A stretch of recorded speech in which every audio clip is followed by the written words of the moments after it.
Bienvenue, je suis Nicolas Pietrelli de Web Girondin et vous êtes dans C'est l'heure de l'apéro, le podcast quotidien sur les Girondins de Bordeaux. Nous sommes dans le 2e numéro de cette émission que vous retrouvez du lundi au vendredi à 18h30 pour l'heure de l'apéro. Aujourd'hui, nous sommes mercredi et j'accueille tout de suite Florian Sabatier de Web Girondin. Salut Flo. Salut Nico, salut à toutes et tous. Et j'accueille monsieur Nicolas Paolorsi de RMC Sport. Salut Nicolas.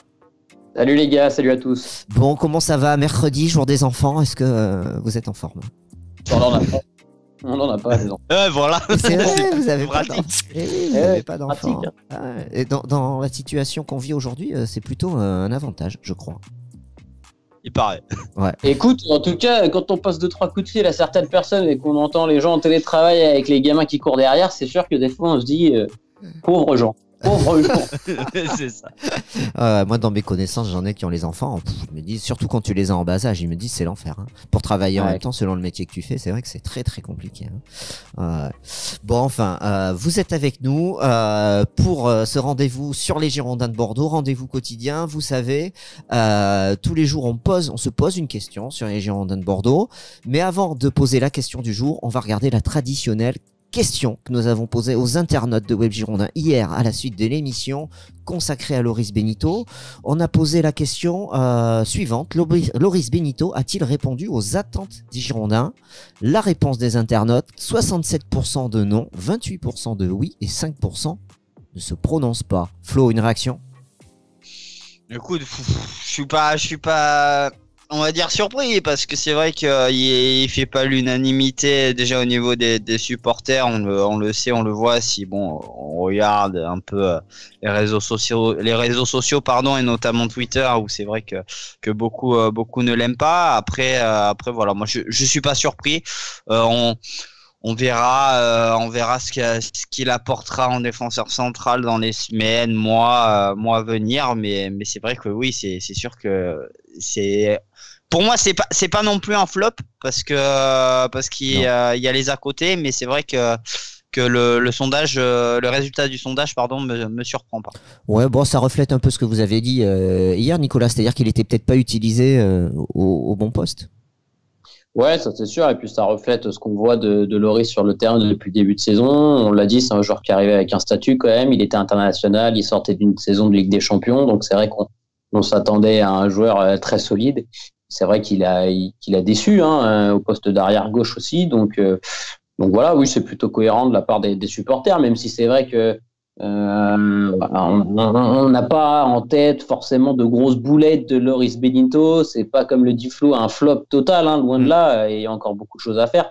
Ça fait que 6 mois qu'il est là, mais c'est sûr que pour l'instant, il répond moins aux attentes que certaines recrues dont on en attendait moins. Tu vois, si tu fais le comparatif Wang-Benito, t'en as un qui arrive, c'est personne, et tu te dis, bon, bah, si ça se passe mal, ça se passe mal, mais voilà, c'est plutôt logique. Benito, il arrive avec un statut, et lui, ça se passe moins bien.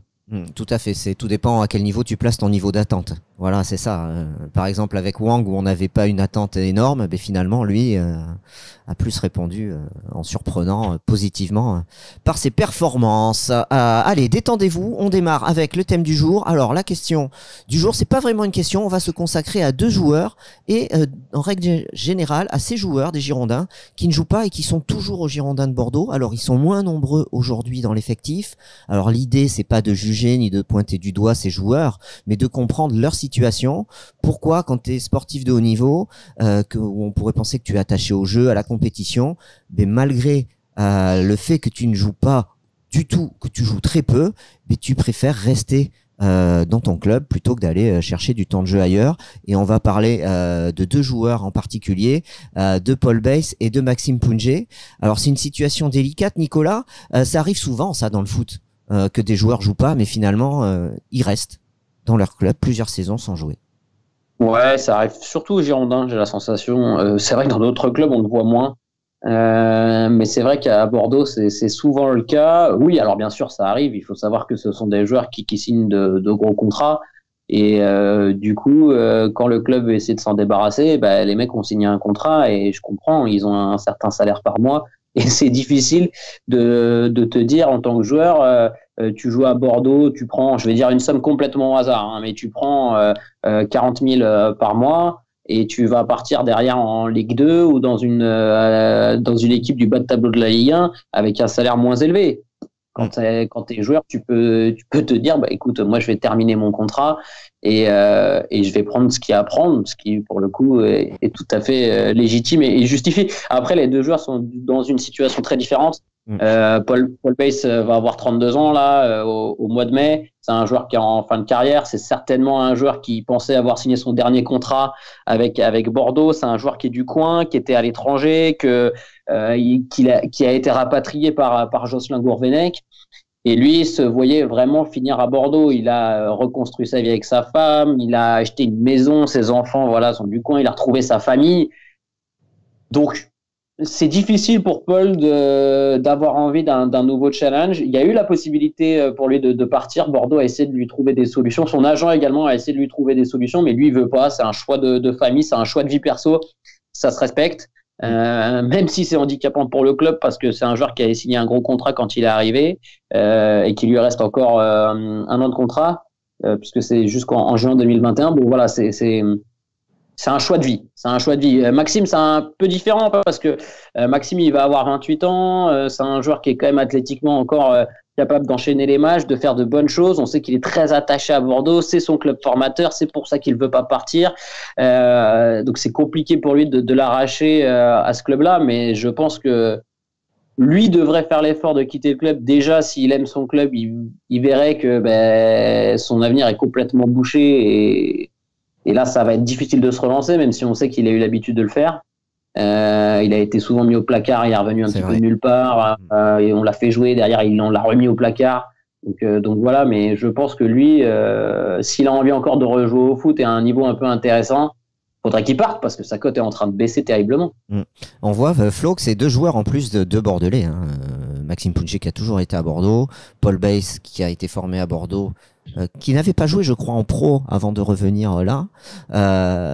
C'est-à-dire que Bordeaux, alors ils aiment le club, mais d'un côté, en restant, mais on peut pas les blâmer. C'est là où c'est compliqué. En restant, ils handicapent un peu le club quand on connaît les difficultés financières. Après, on les a pas forcés à signer le contrat. Hein. C'est Bordeaux qui leur a proposé. Hein. Donc, qu'est-ce que t'en penses toi de cette situation? Après, on va rentrer dans le détail de chaque joueur. Voilà.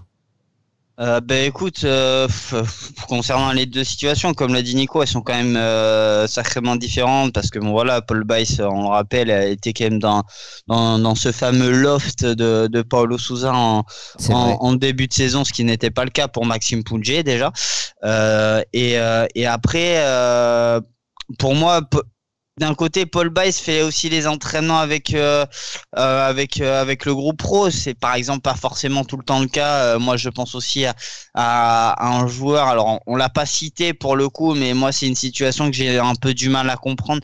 C'est la situation de Thomas Carrick, qui est relativement jeune, qui ne joue pas et qui a pas l'air aussi, qui a pas la volonté de trouver un club aussi, alors qu'il est jeune et qui est normalement à toute sa carrière devant lui. Après, concernant Paul Bass, il avait eu aussi 2-3 touches, c'est vrai, comme je me rappelle, je crois que c'est à la fin du mercato d'été où il y avait Nice qui était tenté de le rapatrier. Et après, Maxime Punché, c'est un peu compliqué parce que c'est vrai que moi je me rappelle quand même des propos de Paulo Sousa en fin de saison dernière où il disait que Maxime Punché était un joueur important pour le groupe, pour le club, que voilà, il avait le club dans le sang, dans l'âme et dans le cœur. Donc voilà, c'est sûr que c'est pas évident, mais après voilà, tu peux pas non plus casser des contrats à tir larigot comme ça tu as eu ce cas-là avec Younous Sankaré, c'est compliqué, tu peux pas non plus faire tout et n'importe quoi. Il y a des contrats, ils sont liés à des clubs et voilà, c'est à part encore, j'allais te dire pour faire du foot un peu fiction, à part sur Football Manager où tu peux le faire, mais tu as très peu de clubs qui font ce genre de choses à moins qu'il y ait vraiment eu une erreur très grave de la part du joueur qui a été commise. Oui, mais là, après, quand t'es observateur, supporter, tu te dis, mais putain, ces joueurs, ils préfèrent rester rester dans leur club et pas jouer, alors que bon, c'est quand même des professionnels. Je pense que ce qu'ils ont envie, c'est quand même de jouer au foot et d'être compétiteurs et d'aller exercer leur métier. Leur métier, c'est pas de s'entraîner.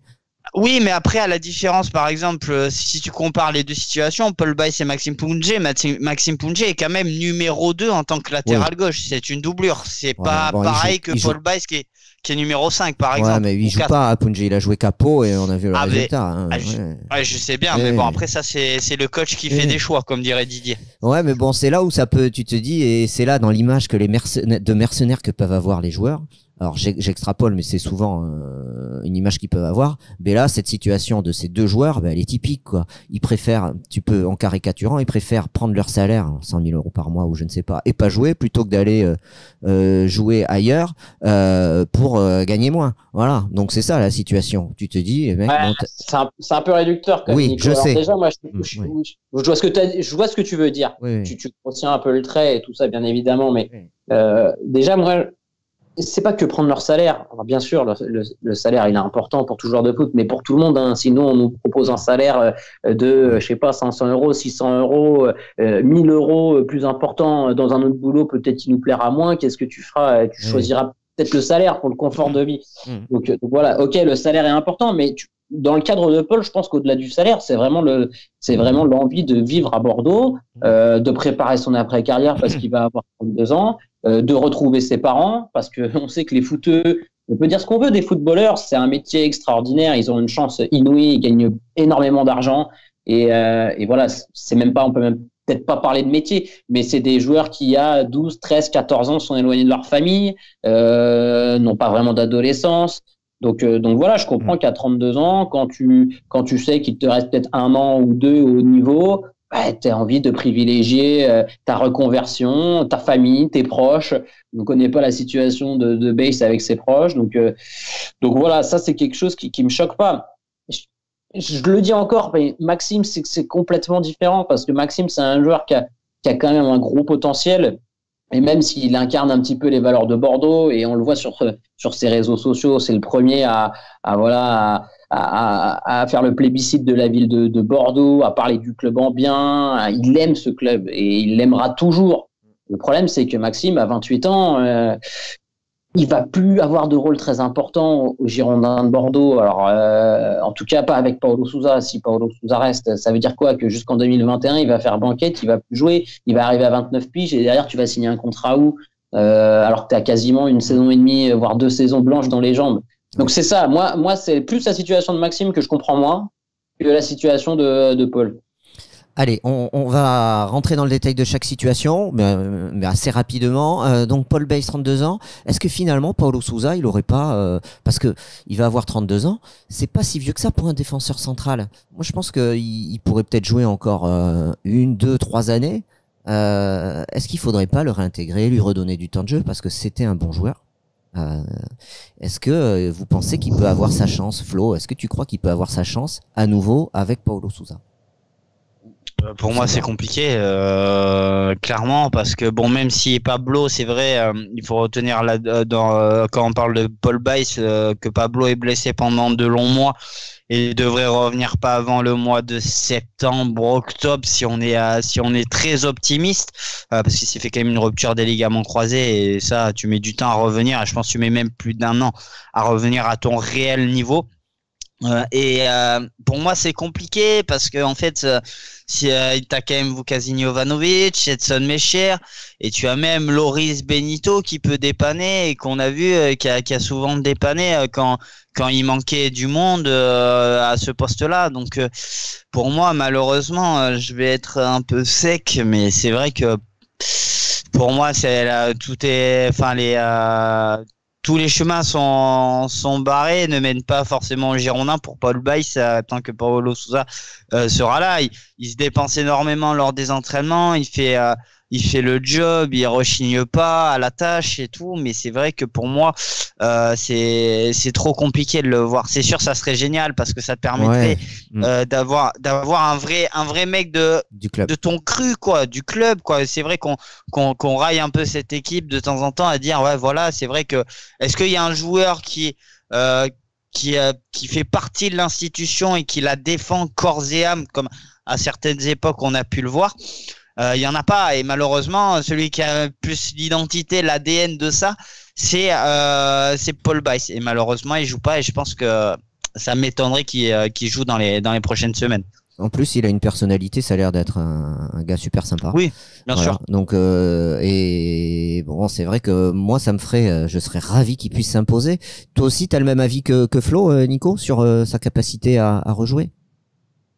Non, enfin, oui et non. Mais en fait, moi, je pense que je sais pas ce qu'on a avec Paul Bice, mais en fait, j'ai l'impression quand même qu'on a tendance à oublier certaines choses. C'est-à-dire que oui, ça a été un très bon joueur, mais pour moi, ça a été un très bon joueur quand il était encore à Malaga. Depuis qu'il est revenu en France, ça a été compliqué quand même au niveau de ses performances. Rappelez-vous de sa demi-saison avec Jocelyn Gourvenec, où il avait été installé. Et bon, ça avait été compliqué. Il avait fait des bonnes choses, hein, mais c'était pas la recrue à laquelle tu t'attendais. Derrière, il est prêté à Caen. Caen est relégué. Il fait quand même une saison un peu cata. Sur le plan perso, où il est même relégué un peu sur le banc. Donc voilà, il se retrouve relégué sur le banc à Caen, qui est relégué de Ligue 1. Et là maintenant, on se dit, ouais, on le voit jouer dans une défense au Girondins de Bordeaux, défense dans laquelle tu as Koscielny, Pablo, Jovanovic qui sont bons, Mecher qui n'a pas été scandaleux quand il a joué.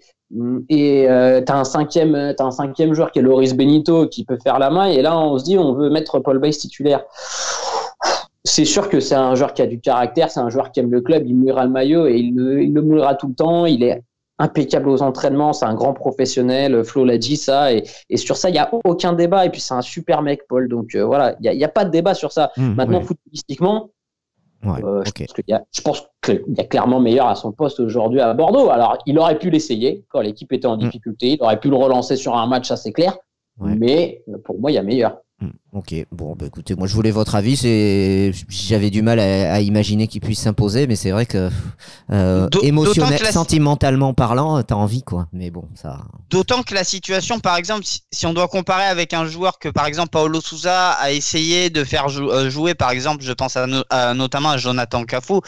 Jonathan Cafu était un peu plus jeune, était à un poste où ça peut intéresser certains clubs, et force est de constater ce qu'il a tenté de faire, ça a marché, vu que tu as réussi à le vendre plus ou moins, à le vendre cet hiver, ou du moins alléger la masse salariale de près de 4 millions d'euros. Là, c'est un peu plus différent pour Paul Bice, qui est pas trop dans la fleur de l'âge non plus.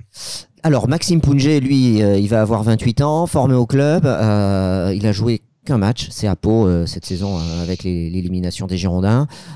Personnalité aussi discrète, très rare dans les médias, Maxime Pounget. Est-ce que lui, donc il a certainement plus de chances, de possibilités de jouer que Paul Bice, mais est-ce que finalement, avec aussi peu de possibilités quand même cette saison, on peut s'attendre à le voir partir cet été? Nico? Alors, il a plus de chances de jouer, oui, parce qu'il y a beaucoup moins de monde à son poste et que c'est quasiment le seul véritable arrière-gauche pur gaucher de métier dans cet effectif-là. Si on considère que Loris Benito, on l'a dit hier, n'a pas vraiment le profil pour ce poste, que Youssouf Sabaly est droitier, même si Youssouf fait de très bons matchs à gauche, c'est pas le débat. Mais voilà, le seul joueur gaucher capable d'être latéral gauche, piston gauche dans cette équipe, potentiellement, c'est Maxime Pounget. Maintenant, malgré ça, malgré le fait que quand tu analyses et tu détailles l'effectif, ce soit le seul, Paulo Sousa le fait pas jouer. Bon, ça veut dire ce que ça veut dire. Le club ne compte plus sur lui. Le club a envie de se séparer de Maxime, de dégraisser aussi au niveau salarial, ça on le sait, et que Maxime fait partie de ces joueurs dont on a envie de se séparer. Moi, franchement, clairement, Maxime a fait de belles choses aux Girondins. Il a enchaîné les matchs. Il a été plutôt bon, avec des lacunes, mais dans ce qu'il faisait, c'était pas scandaleux. Maintenant, je pense que Bordeaux doit passer à autre chose. Il y a des cycles comme ça. Oui. C'est un joueur qui est très attaché à son club formateur. Je pense que Maxime, il est arrivé au bout de l'histoire avec Bordeaux. Voilà, c'est mon avis très personnel, hein, mais je pense qu'il faut, même pour lui, essayer de se relancer ailleurs. Je pense que c'est un joueur qui a du potentiel, qui pourra s'exprimer ailleurs, et je pense qu'à Bordeaux, voilà, il est allé au bout de ce qu'il pouvait faire, il a tout donné pour ce club. il a essayé de se battre contre vents et marées malgré les changements de coach, malgré les changements de propriétaire, de direction. Il s'est imposé dans ce groupe-là. Et quand on voit son temps de jeu cette année, voilà, faut partir sur un autre projet. Il faut que Bordeaux trouve un autre latéral gauche à son poste. C'est quoi son niveau, Flo, à Maxime Pouget? Il peut postuler à quel autre type de club? Ligue 1, Ligue 2? Oui, quand même Ligue 1. Ligue 1, Ligue 1, je serais tenté de dire, si Théo Pelnard a trouvé un point de chute à Angers, je vois pas pourquoi justement Maxime Pouget pourrait pas en faire tout autant. Il a quand même, comme le disait Nico, il a quand même un bon petit potentiel. C'est vrai que après, peut-être que la marche était peut-être trop haute à Bordeaux, même s'il avait fait quand même des matchs relativement intéressants. Je me rappelle de son centre qui était vraiment très bien orchestré sur le but de Cornelius la saison dernière contre le Paris Saint-Germain. Il a montré qu'il pouvait justement être ce type de latéral gauche qui percute, qui fait énormément de dédoublements, même si la qualité de centre n'est pas forcément tout le temps au rendez-vous. Mais il a prouvé qu'il avait un niveau au moins pour la Ligue 1. Ça, c'est sûr. Après, on verra. Est-ce que tu attends pas là aussi de la part de Maxime Pouget, qui a l'air d'être aussi comme le dit Nico assez régulièrement, c'est vrai qu'il se plaît énormément dans sa ville natale, donc c'est compliqué de se dire bon, est-ce que je vais pas jusqu'au terme de mon contrat, et puis après je vois après ce que je peux trouver, mais je me sens bien, j'ai un bon petit contrat aussi, ça dure encore quasiment un an, même un an, ouais, carrément. Donc voilà, moi je sais pas, ça serait bien qu'il parte pour que Bordeaux justement arrive à trouver un latéral gauche, même si moi je crois beaucoup, je ne sais pas pourquoi, au potentiel d'Ismaël Sow, honnêtement, parce que ça a l'air d'être un bon petit gamin qui veut bosser, etc., et qui a montré sur certains matchs de prépa notamment qu'il avait de belles qualités, donc pourquoi pas le voir à ce poste-là, en sachant que Bordeaux, finalement, si on regarde un petit peu, a toujours formé quand même pas mal de latéral gauche, Marange, Tremoulinas, Maxime Pouget, donc voilà, pourquoi pas aller chercher dans le creux et dans le vivier du centre de formation. Après, concernant Pouget, on verra, mais pour moi, je pense qu'il a quand même au moins le niveau de la Ligue 1 pour une équipe qui se bat au moins pour le maintien, ça c'est sûr. Allez, un pronostic. Ah ouais, oui, vas-y Nico. Ah, c'est sûr, hein. Non, je rebondis juste ce que dit Flo. Pour moi, Pouget, c'est un bon joueur de Ligue 1, et je pense que c'est un joueur en plus qui pourrait même intéresser des clubs de Championship en Angleterre, parce que c'est quelqu'un qui est très athlétique. Voilà, je pense que c'est vraiment un joueur qui peut trouver des points de chute, et ça c'est une certitude. Mais bon, maintenant il faut que ça vienne de lui aussi. Il aura envie de trouver un point de chute et de partir. Exactement. Allez, on fait sortez votre boule de cristal. On fait un peu de fiction. Est-ce que vous pensez que Paul Bass et Maxime Pouget iront au bout de leur contrat jusqu'en 2021 avec Bordeaux? Alors, Paul Bass, je pense que oui. Je pense que oui, parce qu'il a eu des offres cet hiver, et il a eu des offres qui étaient plutôt sympas pour terminer sa carrière. Je sais qu'il y a notamment des clubs israéliens où la vie est plutôt pas mal là-bas, qui s'étaient bien positionnés sur lui, et voilà, il a refusé. Donc je pense que Paul ira au bout de son contrat. Voilà, Maxime, je pense qu'il va y avoir une vraie réflexion, et même pour lui, moi j'espère que, alors après, voilà, mais j'espère pour lui qu'il va se relancer, parce que comme on le dit, c'est un joueur qui incarne plein de choses, qui a des valeurs. C'est aussi un très bon mec, un mec très gentil, même s'il est très discret, généreux dans ses actions, avec ses fondations, voilà, toujours à mettre Bordeaux en avant. Et voilà, ce serait dommage que sa carrière coule un petit peu, parce qu'il décide d'aller au bout de son contrat jusqu'en 2021, et que derrière, il ait du mal à se relancer. Donc moi, j'espère qu'il va partir cet été, trouver un challenge qui lui convient, qu'il puisse jouer, s'épanouir. Et je suis persuadé qu'en plus, ça peut devenir un bon petit joueur à son poste en Ligue 1. Flo, dans ta boule de cristal, qu'est-ce que tu vois? Je vois que je vois que Paul Bass pour moi va rester, et quand j'évalue un peu ce qui s'est passé avec Maxime Pouget ces 2-3 dernières années, je pense, bon, encore heureux. Je pense que comme on a changé de direction, il n'y aura pas une prolongation d'une saison supplémentaire qui est fait comme on a l'habitude de voir à peu près au mois d'avril-mai. Mais je pense qu'il va aller aussi à l'issue de son contrat et qu'après il ira tenter de chercher quelque chose ailleurs. Après, je vois pas ces deux joueurs partir et aller dans ma petite boule de cristal quand même. Je vois quand même Thomas Carrick aller chercher un club cet été parce que je pense qu'il en a assez de faire juste du travail physique avec les kinés des clubs. Il a un peu envie de jouer. Et moi, c'est ça. Plus la situation de Paul Bice et de Maxime Punje. Moi, je ne comprends vraiment pas pourquoi Thomas Carrick ne veut pas partir même en prêt des Girondins. Peut-être qu'il a pas d'offre aussi, mais je crois que c'est surtout ça, Florent. Je crois que c'est surtout ça. Il n'arrive pas à trouver de point de chute. Il a fait des essais à Ajaccio, ça s'est pas bien passé cet été. Il est allé là dans un club espagnol de 3e division. Donc voilà, il a envie de jouer. Tu vois, pour faire le choix d'aller dans un club de 3e division espagnole, c'est qu'il a envie. Mais je pense que il n'y a pas beaucoup de clubs pro qui s'alignent sur lui, quoi. Et encore une fois, il fait partie de ces joueurs à qui on a offert un contrat pro assez rapidement, mine de rien. Et il a fait 2-3 matchs, on l'a signé pro.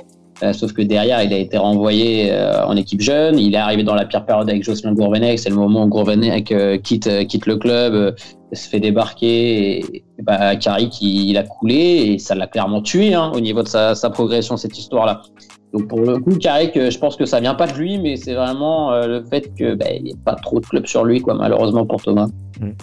Très bien, merci messieurs, merci Nicolas, merci Florian pour cette nouvelle émission. Merci à tous de nous avoir écoutés et on se donne rendez-vous demain pour un autre podcast. C'est l'heure de l'apéro. Bonne journée, bonne soirée, salut. Salut les gars, bye bye.